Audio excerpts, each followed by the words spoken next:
வெளிநாடுகளில் போய் படிக்கணும் அப்படிங்கிறது நிறைய மாணவர்களோட கனவாக இருக்கும். ஆனால் அதை எப்படி செய்யலாம், அதற்கான ஃபினான்ஷியல் நீட் அதை எப்படி செய்து கொள்ள முடியும் அப்படின்னு நிறைய சந்தேகங்கள் இருக்கும். அதற்கான விளக்கங்களை கொடுக்கறதுக்காக கல்வி ஆலோசகர் திரு ஜெயபிரகாஷ் காந்தி நம்முடைய இணைந்திருக்கிறார். வணக்கம் சார். வெளிநாட்டில் போய் படிக்கணும் அப்படின்னு எல்லாருக்குமே ஆசை இருக்கும். அப்போ யூஎஸில் போய் படிக்கணும் அப்படின்றது தான் முதல் சாய்ஸாக இருக்கும். அப்படின்னாலும் செலவு அப்படின்றது வந்து அதில் ஒரு பெரிய பிரச்சனையாக இருக்கும். ஸோ எந்த நாட்டில் போய் படிக்கலாம் அப்படிங்கிறத வந்து எப்படி சூஸ் பண்ணலாம்? இல்லை, ஃபர்ஸ்ட் ஆஃப் ஆல் இந்த வெளிநாடு போய் படிக்கணும் அப்படிங்கிறது மோகம் கண்டிப்பாக இருக்குது. கடைசியில் வந்து அந்த எய்ம் இருக்குது. பட் கடைசியில் இந்த ஃபினான்ஷியல், நீங்கள் சொன்ன மாதிரி இந்த ஃபினான்ஷியல் ஸ்டேட்டஸ் வரும்போது அப்படியே பேக் அடிச்சிடுறாங்க. இப்போ உதாரணத்துக்கு அது இப்போ இருக்கிற இந்த டாலர் ரேட், யூரோ ரேட்ஸ்லாம் வந்து cost has gone up phenomenally high. இப்போ நேற்று கூட ஒரு பேரண்ட் என்ன சொல்கிறாங்க, சார் எனக்கு நல்ல யூனிவர்சிட்டியில் வந்து உதாரணத்துக்கு ஆஸ்திரேலியா யூனிவர்சிட்டிலேயே மெல்பர்ன் யூனிவர்சிட்டிலேயே எனக்கு நல்ல கோர்ஸ் கிடச்சிருக்கு. பட் ஃபீஸ் ஸ்ட்ரக்சர் பார்க்கும்போது almost more than 30 to 35 lakhs including living எக்ஸ்பென்ஸோடு வருது. 4 வருஷத்துக்கு 1 கோடி ரூபாய்க்கு மேலே 1.5 கோடி ரூபாய் செலவு பண்ணோம், என்னால் முடியாதுங்கிறாங்க. ஆப்பர்ச்சுனிட்டி நல்ல கோர்ஸ் தான், பட் என்ன அப்படின்னா அதுக்கான வந்து ஃபினான்ஷியல்ஸ் வந்து இது கன்ஸ்ட்ரெயின்ட் ஏற்படுது. பட் ஃபாரினில் போய் படிக்கணும் அப்படின்னா உங்கள் பேரண்ட்ஸ் வந்து ஃபினான்ஷியலி ஸ்ட்ராங்காக இருந்து, அதாவது ஆல்மோஸ்ட் வந்து ஒரு 15 to 25 lakhs வருஷம் ஸ்பெண்ட் பண்ணி உங்களால் முடியும், சப்போர்ட் பண்ண முடியும்னா தாராளமாக அதுக்கான ப்ரிப்பரேஷன் எடுக்கலாம். அப்படி போனாலும் வந்து டாப் கண்ட்ரிஸ், இப்போ வந்து யூஎஸ்ஸு இல்லைன்னா வந்து you need to go to countries like வந்து இப்போ ஜெர்மனி, இப்போ வந்து ஈவன் ஜப்பானில். பட் ஜப்பானில் you need to have that language proficiency. இப்போ ஜப்பானில் நீங்கள் படிக்கணுன்னா எக்கனாமிக் வைஸ் கண்டிப்பாக lot of scholarship are available. But அந்த லாங்குவேஜ் இதை வந்து கம்ப்ளீட் பண்ணிக்கணும், N5 N4 N3. இல்லை நான் ஜெர்மனியில் படிக்கணுன்னா அங்கே வந்து ஃபீஸ் இதில் வந்து huge discounts are available, scholarship, financial support நிறையா இருக்குது. பட் அதுக்கு you need to complete your German language A1 A2. இல்லை முன்னாடியே ப்ரீ பிளானிங் எடுக்கணும். அடுத்தது you need to prepare for examinations. இப்போ யூஎஸ் போகணுன்னா இந்த SAT எக்ஸாம், இந்த ஸ்காலர்ஸ்டிக் ஆப்டிடியூட் டெஸ்ட், அதில் வந்து you should able to score more than 1350 1400க்கு மேலே வாங்கினா, ஒரு 1400க்கு மேலே வாங்கினா உங்களுக்கு ஆப்பர்ச்சுனிட்டி இன்னும் பெட்டராக இருக்கும். அதுக்கப்புறம் இந்த மாதிரி ஓகே சார் யூஜியில் ஸ்காலர்ஷிப் இருக்கா அப்படின்னா அவங்க டாப் யூனிவர்சிட்டிஸ் என்ன பண்ணுறாங்கன்னா உங்களுக்கு SOP அப்படின்னு எழுத சொல்லுவாங்க, ஸ்டேட்மெண்ட் ஆஃப் பர்பஸ். அதில் வந்து you should be able to tell them, sir நான் வந்து ஒரு national level olympiad, maths olympiad, physics olympiad, இல்லை NCERT talent examination, national talent search examinations, இல்லை நான் வந்து டாப் சயின்ஸ் எக்ஸிபிஷனில் என்னுடைய வந்து நான் வந்து ப்ராக்டிக்கலாக நான் ப்ரூவ் பண்ணேன் என்னுடைய இன்னோவேட்டிவ் ஸ்கில்ஸு. இந்த மாதிரிலாம் நீங்கள் அந்த SOPயில் எழுதும்போது there is a chance for you to get some tuition fee waiver, scholarship எல்லாம். ஜஸ்ட்டு மார்க் வச்சுட்டு யாருமே கொடுக்க போதில்லை. ஒருத்தர் ஹெல்ப் பண்ணணுன்னா you need to prove your skill sets. அதுதான் நான் எப்போவுமே சொல்வேன், நீங்கள் வந்து ஒரு பர்சன்ட் மார்க் கம்மியாக வாங்கலாம், but statement of purpose should be very strong அப்படின்னு சொல்வேன் நாங்கள், SOP அப்படின்னு சொல்லுவோம். ஸோ இந்த மாதிரி வந்து you need to know the procedure. So இது வந்து ஃபாரினில் போய் படிக்கிறது தப்பு கிடையாது. பட் நான் வந்து எப்போவுமே சொல்வேன், சார் இப்போ வந்து வசதி இருந்தாலும் UG இந்தியாவில் பண்ணிவிட்டு PG ஃபாரினில் வந்து பண்ணுறது இன்னும் பெட்டர் அப்படின்னு நான் சொல்வேன். இந்தியாவில் வந்து UG டெஃபினெட்லி பண்ணலாம். ஏன்னா ஃபஸ்ட்டு வந்து அந்த கல்ச்சுரல் சேஞ்ச், 12th முடித்த பிறகு நம்ம இருக்கிற லேர்னிங் சிஸ்டத்துக்கும் அங்கே இருக்கிற லேர்னிங் சிஸ்டத்துக்கும் நிறைய வித்தியாசம் இருக்குது. அப்படி பார்க்கும்போது நீங்கள் அடாப்ட் ஆகணும். அது வந்து அந்த 16-17 இயர்ஸில் வந்து அடாப்ட் ஆக முடியுமான்னு கிடையாது. ஏன்னா மெச்சூரிட்டி வேல்யூ நிறையா இருக்குது, கல்ச்சுரல் டிஃப்ரென்ஸ் நிறையா இருக்குது. பட் அதே நீங்கள் வந்து ஒரு 21 இயர்ஸ் முடிஞ்ச பிறகு நீங்கள் போகும்போது you are more matured, you know what is good what is bad. அப்போ இருக்கும்போது பெட்டர். ஸோ PGயில் போகிறது என்றைக்குமே பெட்டர். பட் இல்லை வசதி இருக்குது சார், என்னால் முடியும், I'm getting into top இன்ஸ்டியூஷன்னா UG பண்ணலாம். சாய்ஸ் ஆஃப் கண்ட்ரி அப்படிங்கிறது வந்து என்ன படிப்பு படிக்கிறாங்கன்றதை பொறுத்து மாற்றிக்கணுமா? இல்லை, கண்டிப்பாக சாய்ஸ்.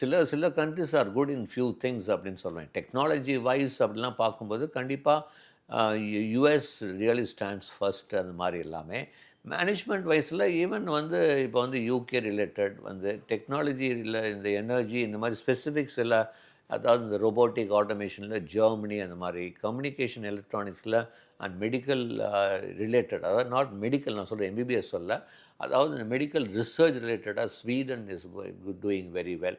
ஸோ இந்த மாதிரி கண்ட்ரிஸ் இப்போ lot of even Finland, Norway, இந்த மாதிரி கண்ட்ரிஸ் கூட வந்து லாட் ஆஃப் ஆப்பர்ச்சுனிட்டி. பட் அது தெரிய மாட்டேங்குது. எவ்ரிபடி நோஸ் ஒன்லி US அந்த UK மாதிரி தான். ஈவன் அப்புறம் வந்து ஆஸ்திரேலியா போகலாம், நியூசிலாண்டு. இப்போ நியூசிலாண்டில் இந்த டைரி ரிலேட்டடு, அதுக்கப்புறம் வந்து இந்த ஈவெண்ட் ரிலேட்டட், இந்த மாதிரி சைடில் வந்து அந்த ஆப்பர்ச்சுனிட்டி நல்லாவே இருக்குது. ட்ராவல், டூரிசம் இந்த சைடில். ஸோ நீங்கள் சொன்ன மாதிரி each country has got their best of their available. Foreign கண்ட்ரின்னு சூஸ் பண்ணும்போது இன்னொன்று பேசிக்காக பார்க்க வேண்டியது இப்போ இருக்கிற ஜியாகிரபிக்கல் சுச்சுவேஷனில் சேஃப்டி.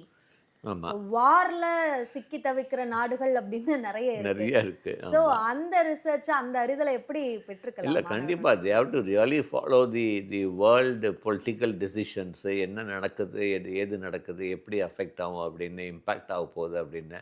பட் எதுவுமே நம்ம கையில் யாராவது anybody ever thought that UAE will be அதாவது மோஸ்ட் சேஃபஸ்ட் கண்ட்ரி அப்படின்லாம் சொல்லி இன்றைக்கி வந்து அது கூட வந்து அண்டர் அட்டாக் இருக்குது. So nobody can predict anything. But இருந்தாலும் ஓரளவுக்கு வந்து யூ கேன் மானிட்டர் வந்து இப்போ பார்க்கும்போது ஓரளவுக்கு இந்த யூரோப்பியன், ஆஸ்திரேலியன் இந்த மாதிரி வந்து கொஞ்சம் சேஃபராக எங்களுக்கு தோணுது. இப்போ யூஎஸ் அப்படின்றது ஃபர்ஸ்ட் சாய்ஸாக இருக்குன்றப்போ ட்ரம்ப்போட டெசிஷன்ஸ் வந்து அதில் மிகப்பெரிய தாக்கத்தை ஏற்படுத்துது. ஸோ இப்போ யூஎஸ் அப்படிங்கிறது இன்னமுமே ஃபர்ஸ்ட் சாய்ஸில் வச்சுக்கலான்றீங்களா? இல்லை, எடுக்கலாம். பட் வந்து இன்னும் டைம் இருக்குது இல்லையா? இப்போ வந்து இவங்க படித்து முடித்து வெளியே வரும்போது கூட வந்து ட்ரம்ப்புடைய அட்மினிஸ்ட்ரேஷன் வந்து முடிஞ்சிருக்கும் இல்லைங்களா? அது always a change, always let's expect for the better அப்படின்னு சொல்லுவோம். So they can think about US, Canada இந்த மாதிரி எல்லாமே இருக்குது. பட் கனடாவில் வந்து living expense of gone up tremendously, அதுவும் அவங்க ஞாபகம் வச்சுக்கோங்க. ஸோ வந்து just don't believe the consultants alone. நீங்கள் வந்து வெரிஃபை பண்ணுங்கள். அங்கே இருக்கிற உங்களுக்கு தெரிஞ்சவங்கள்ட்ட சோஷியல் மீடியாவில் கனெக்ட் ஆகுங்க பீப்புள்கிட்ட, அவங்ககிட்ட தெரிஞ்சுக்கோங்க. ஏன்னா இன்றைக்கி வந்து more than tuition fee, more than the university fees, living expenses become a very big criteria. Cost of living has gone up due to everything. Lot of economic decision is there in every place. Lay off ஒரு பக்கம். So இது எல்லாமே தெரிஞ்சுட்டு வந்து ஒரு கண்ட்ரியை choose பண்ணுறது better. அவங்களுக்கு என்ன லாஸு, நம்ம போய் அங்கே போய் செட்டில் ஆனால் அப்படின்னா நம்மளுக்கு வந்து பிஆர் கிடைக்குமா, அதாவது பெர்மனன்ட் ரெசிடென்ட் கிடைக்குமா, அதுக்கப்புறம் சிட்டிசன்ஷிப்லாம் அந்த பக்கம் வேணும். அட்லீஸ்ட் நம்மளுக்கு பிஆர் கிடைக்குமா, பெர்மனன்ட் எத்தனை வருஷம் இருக்கணும், எத்தனை வருஷம் படிக்கணும், பேசிக் கொஞ்சம் வந்து அது தெரிஞ்சுட்டு போகிறது பெட்டர். இன்னொன்று, ஏஜென்சிஸை நம்பி ஏமாறக்கூடிய சுச்சுவேஷன்ஸ் நிறைய இடங்கள்ல நடக்குது. இப்போது அந்த யூனிவர்சிட்டி வந்து பெஸ்ட்டாக இல்லாமல் இருக்கும், ஆனால் பெஸ்ட் அப்படின்னு சொல்லப்பட்டு அந்த யூனிவர்சிட்டிஸில் போய் ஸ்டூடெண்ட்ஸ் சேர்ந்து ஏமாறுற விஷயங்களெல்லாம் பார்க்குறோம். இப்போ அதெல்லாம் எப்படி அவங்க என்ஷோர் பண்ணிக்கணும்? இல்லை, கண்டிப்பாக அதான் நான் எப்போவுமே சொல்லுவேன், கண்ணால் காண்பதும் போய், காதால் கேட்பதும் போய், தீவிர விசாரிப்பதே மெய் அப்படின்னு சொல்லுவோம். இப்போ வந்து ஒருத்தர் சொல்கிறாங்க அப்படின்னா don't just believe. Social media influencer believe நான் பண்ணக்கூடாது. நான் எப்போவுமே சொல்லுவேன், சோஷியல் மீடியானால ஆட்சியே மாறுது, கெரியர் மாறாதான் என்ன? ஸோ அது வந்து ஃபஸ்ட்டு நீங்கள் புரிஞ்சிக்க வேண்டிய விஷயம். இப்போ நான் சொன்னாலும், இப்போ நாங்கள் சொன்னது, இப்போ இந்த சீரியலில் சொன்னதும் போய் வெரிஃபை பண்ணுங்கள், கிராஸ் வெரிஃபிகேஷன் பண்ணுங்கள், கேளுங்க அட்லீஸ்ட் எக்ஸ்பர்ட்கிட்ட. இது எல்லாமே கேட்டு அதுக்கப்புறம் டேக் அ டெசிஷன். ஜெனிவின் கன்சல்டன்ட்டும் இருக்காங்க, ஃபேக் கன்சல்டன்ட் இருக்காங்க. You need to identify people. அவங்ககிட்ட ஃபஸ்ட்டு நீங்கள் வந்து பண்ணுறதுக்கு முன்னாடி அவங்களுடைய லிஸ்ட்லாம் வாங்க, நீங்கள் யார் போயிருக்காங்க, அவங்களுடைய கனெக்டிவிட்டி கொடுங்க, அவங்களுடைய நம்பர்ஸ் கனெக்ட் பண்ணுங்கள், போய் கேளுங்க அவங்ககிட்ட போய் அப்படின்னு. அதுக்கப்புறம் வந்து நீங்கள் வந்து இன்றைக்கி வந்து social media you can connect with. இப்போ வந்து நீங்கள் வந்து இப்போது இந்த ஒரு பர்டிகுலர் யூனிவர்சிட்டியில் இந்தியன் ஸ்டூடெண்ட்ஸ் யார் யார் அப்படின்னு கேட்டால் கூட you can get connectivity. They have a own community create பண்ணி வச்சுருக்காங்க. ஃபேஸ்புக்கில் கம்யூனிட்டி க்ரியேட் பண்ணியிருக்காங்க, யூனிவர்சிட்டி வைஸ் இந்தியன் ஸ்டூடெண்ட்ஸு. அந்த மாதிரி கம்யூனிட்டியில் ஜாயின் பண்ணிவிட்டு கேட்டுட்டிங்கன்னா கண்டிப்பாக you are going to get a ஜெனிவன் information. So ரெண்டுமே வெரிஃபை பண்ணுங்கள். கன்சல்டன்ட் சொன்னதும் கம்யூனிட்டியில் நீங்கள் கனெக்ட் பண்ண சோஷியல் மீடியாவில் கரெக்டாக இருக்குதா அப்படின்னு ரெண்டு மேட்ச் ஆச்சுன்னா கண்டிப்பாக நீங்கள் பண்ணலாம். ஓகே, இப்போ ஃபினான்ஷியல் அசிஸ்டன்ஸ்னு எடுத்துக்கிட்டோன்னா, ஃபாரினில் போய் படிக்கிறதுக்கு பேங்க்ல லோன் அதுக்குன்னு தனியாக கொடுக்குறாங்க. இப்போ டொமஸ்டிக்காக படிக்கிறதுக்கான லோன் அமௌண்ட்டை விட அது அதிகமாக கொடுக்கப்படுது. அதே மாதிரி மதிப்பெண் மெரிட் அடிப்படையில் ஸ்காலர்ஷிப்பும் அந்த யூனிவர்சிட்டிஸ்லேயே கொடுக்கறதுலாம் இருக்குது. அந்த விஷயங்களை எப்படி தெரிஞ்சுக்கலாம்? இல்லை, கண்டிப்பாக இப்போ வந்து நிறைய மெரிட் ஸ்காலர்ஷிப், மெரிட் மேனேஜ்மெண்ட் சீட்லாம் கொடுக்குறாங்க. இப்போ இன்ஜினியரிங்லேயே நீங்கள் வந்து சில கல்லூரிகள் வந்து நிறைய பேர் வந்து இந்த 190க்கு மேலே வாங்கினா உங்களுக்கு வந்து கம்ப்ளீட்டாக ஃபீஸ் வந்து நாங்கள் வேவ் ஆஃப் பண்ணுறோம் அப்படிங்கலாம் இருக்குது. பட் இதுலேயும் வந்து நீங்கள் கொஞ்சம் கவனிக்க வேண்டிய விஷயங்கள் நிறையா இருக்குது. இப்போ வந்து ஒரு மெரிட் மேனேஜ்மெண்ட் கொடுக்குறாங்க, ஸ்காலர்ஷிப் கொடுக்குறாங்கன்னா ஃபஸ்ட் இயரில் கொடுத்துருவாங்க. பட் அவங்க வந்து ஒரு ஒரு ஒரு ஹிடன் ஒரு அஜெண்டா இருக்கும். அது நீங்கள் கேட்டுக்கோங்க, ஒரு தடவைக்கு 10 தடவை கேட்டுக்கோங்க. ஏன்னா இப்போ ஒரு ஸ்டூடெண்ட்ஸ் என்ன சொன்னாங்க, ஜேபி சார் எனக்கு ஃபஸ்ட் இயர் வந்து ஃபீஸ் வந்து எனக்கு வேவ் ஆஃப் பண்ணாங்க, நான் ஒரு 190க்கு மேலே கட் ஆஃப் வாங்கினேன். பட் செகண்ட் இயரில் என்னுடைய கட் ஆஃப் என்னுடைய பர்சன்டேஜ் வந்து, அதாவது செகண்ட் செமஸ்டர் தேர்ட் செமஸ்டரில் எனக்கு வந்து ஒரு 80% கீழே 78 வாங்கினேன் அப்படின்னு. அப்போ அந்த காலேஜில் என்ன சொன்னாங்கன்னா, சார் 80% மேலே வாங்கினதான் உங்களுக்கு செகண்ட் இயர் ஃபீஸ் வந்து உங்களுக்கு ஃப்ரீ, இல்லைன்னா நீங்கள் இப்போ செகண்ட் இயர் ஃபீஸ் கட்டணும். இப்படி வந்து நிறைய ஹிடன் அஜெண்டாலாம் இது வச்சுருப்பாங்க. நீங்கள் வந்து ஒரு பேரண்ட் வந்து ஒரு மெரிட் மேனேஜ்மெண்ட் சீட் போகிறதுக்கு முன்னாடி, சார் என் பையன் ஒரு கால் செகண்ட் செமஸ்டர்லையோ தேர்ட் செமஸ்டர்லையோ ஃபோர்த் செமஸ்டரில் பர்சன்டேஜ் கம்மியாக வாங்கினாலும் எங்களுக்கு கம்ப்ளீட்டாக 4 வருஷத்துக்கும் ஃபீ வேவியர் கொடுப்பீங்களா அப்படின்னு கேட்டு எழுதி வாங்கிட்டு போகிறது என்றைக்குமே பெட்டர். டோன்ட் ஜஸ்ட் யாரோ சொல்கிறாங்க, யாரோ கன்சல்டன்ட் சொல்கிறாங்க, யூடியூப்பில் சொல்கிறாங்க அப்படின்னு போய் ஜாயின் பண்ண வேணாம்.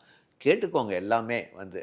அதுக்கப்புறம் வந்து இப்போ ஸ்காலர்ஷிப்ஸ் ஆர் அவைலபிள். இப்போ நான் வந்து நிறைய தடவை இந்த ப்ரோக்ராமில் கேட்பேன், how many of you have register for national scholarship போர்ட்டல்னு ஒன்று இருக்குது.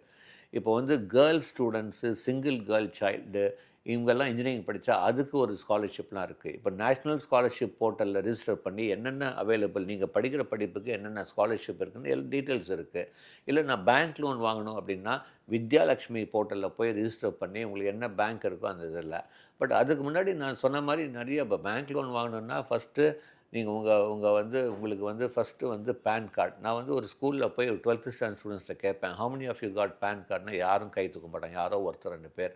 அப்போ ஃபர்ஸ்ட் ஆஃப் ஆல் நீ ஒரு பேங்க் லோன் வாங்க முன்னாடி first you need a PAN card. Sir நான் இன்கமே இல்லை, இருந்தாலும் you should have a PAN card. உங்கள் அப்பா அம்மாவுடைய அக்கௌண்ட் வந்து இன்டகிரேட் பண்ணியா இருக்கணும். அதாவது இப்போ வந்து பையன் படிக்கணும்னா they should have a joint account. அதுக்கப்புறம் நீங்கள் பார்த்தீங்கன்னா உங்களுக்கு ரெகுலர் இந்த ஆதார் கார்டு எல்லாம், இன்கம் சர்டிஃபிகேட்டு எல்லாமே. அதுக்கப்புறம் ப்ரீவியஸ் ஏதாச்சும் லோன் வாங்கியிருக்காங்களா, டிஃபால்ட் ஏதாச்சும் இருக்கா, அவங்க அப்பா உங்களுக்கு தெரியாது, பசங்களுக்கு தெரியாது அப்பா என்ன லோன் வாங்கியிருக்காங்க, என்ன இருக்காங்க. இதெல்லாம் நிறைய விஷயங்கள் வந்து தெரிய வேண்டியது. அதுக்கப்புறம் கேட்டால் சோஷியல் மீடியா சொல்கிற பேங்க்கில் லோனே கொடுக்குறது அப்படிலாம் கிடையாது, எல்லாமே கொடுக்குறாங்க. பட் யூ நீட் டு அதுக்கான ரெகுலேஷன்ஸ், அதுக்கான ப்ரிப்பரேஷன்ஸ் வந்து இருந்தால் தான் முடியும். முன்னாடி இருந்தே பண்ணணும். கடைசி நேரத்தில் அந்த லோன் கொடுப்பாங்கன்னு கிடையாது. நான் எப்போவுமே சொல்லுவேன், லோன் வந்து பேங்க் லோன் ஒரு படிப்புக்கு வந்து நீங்கள் ஃபஸ்ட் இயர் ஒரு காலேஜில் ஜாயின் பண்ண பிறகு நீங்கள் ஃபீஸ் கட்டணும். ஃபீஸ் சர்டிஃபிகேட்லாம் வந்து கொடுத்த பிறகு என்ன ஃபீஸ் சர்டிஃபிகேட், கவுன்சிலிங் மூலமாக போயிருக்கீங்களா, என்ன இது பண்ணி என்ன மாதிரி காலேஜ், அந்த காலேஜுக்கு என்ன மாதிரி ஸ்டேட்டஸ் இருக்குது, அதெல்லாம் பார்த்துட்டு தான் லோன் இது பண்ணுவாங்க. நான் அட்மிஷன் வந்த பிறகு போய் கேட்டோன்னே 2 நாளில் லோன்லாம் கொடுக்க மாட்டாங்க. நீங்கள் கட்டின பிறகு ஜாயின் பண்ண பிறகு தான் உங்களுக்கு வந்து லோன். ஸோ ஃபஸ்ட்டு எப்போவுமே இப்போ இருக்கிற பேரண்ட்ஸ் நான் சொல்வேன், ஃபஸ்ட் இயர் ஃபீஸுக்கு நீங்கள் ரெடி பண்ணிக்கோங்க. இப்போ வந்து உங்களுக்கு தெரியும், இப்போ வந்து ஜூலை ஆகஸ்ட் கவுன்சிலிங் நடக்கும், அதை நீங்கள் பே பண்ணணும். அதுக்கான அதுக்கு எவ்வளோ பேமெண்ட் ஆகும், கவர்மெண்ட் காலேஜ்னா எவ்வளோ, செல்ஃப் ஃபினான்சிங் காலேஜ் எவ்வளோ, ஹாஸ்டல் ஃபீஸ் எவ்வளோ, இதெல்லாம் தெரிஞ்சுக்கோங்க. நான் வந்து இன்றைக்கும் சொல்வேன், கவுன்சிலிங் போகிறதுக்கு முன்னாடி நீங்கள் ஒரு சாய்ஸ் லிஸ்ட்டு ப்ரிப்பேர் பண்ணுறீங்களா, அந்த சாய்ஸ் லிஸ்ட்டில் ஃபீஸுடைய எதுவும் எழுதுங்க. ஏன்னா இப்போ நிறைய பேர் வந்து என்ன சொல்கிறாங்க, சார் எனக்கு கவுன்சிலிங்கில் அலாட் ஆகிடுச்சு சார், இவ்வளோ ஃபீஸ் பே பண்ண சொன்னாங்க, காலேஜுக்கு போய் சொன்னால் இன்னும் 40,000 ரூபா எக்ஸ்ட்ரா கட்ட சொல்கிறாங்க. அப்போது நீங்கள் என்னென்ன காலேஜ் சாய்ஸ் கொடுக்குறீங்களோ அந்த காலேஜுக்கு முன்னாடியே ஃபோன் பண்ணி, நான் ஜாயின் பண்ணால் எனக்கு எவ்வளோ ஃபீஸ் ஸ்ட்ரக்சரு, எனக்கு பேங்க் லோனுக்கு என்னென்ன சர்டிஃபிகேட் நான் தேவைப்படும், நீங்கள் என்னென்ன கொடுப்பீங்க, எதுக்கெல்லாம் கொடுப்பீங்க அப்படின்னு. அவங்க அஃபிஷியலாக எவ்வளோ கொடுக்குறாங்களோ அதுக்கு தான் பேங்க் லோன் கொடுப்பாங்க. சிலதெல்லாம் வந்து சார் நாங்கள் ரிசிப்ட் கொடுக்க மாட்டோம், நாங்கள் வந்து இந்த இதுக்கு வந்து நாங்கள் கேஷ் வாங்கிக்குவோம் அப்படின்னு சொல்கிற சில கல்லூரிகள், எல்லா கல்லூரியும் சொல்ல, அதுக்கு பேங்க் லோன் கொடுக்க மாட்டாங்க. So you need to find out lot of things. அவ்வளோ ஈஸி கிடையாது சும்மா வந்து. ஸோ இது புரிஞ்சுக்கிட்டு நீங்கள் வந்து இப்போ இருந்தே அதுக்கான பிளான் பண்ணிங்கன்னா கண்டிப்பாக நீங்கள் வந்து you can get an educational loan. மாணவர்கள், பெற்றோர்களுடைய நிறைய சந்தேகங்களுக்கு நிறைய விளக்கங்களை கொடுத்துருக்கீங்க. நன்றி திரு ஜெயபிரகாஷ் காந்த்.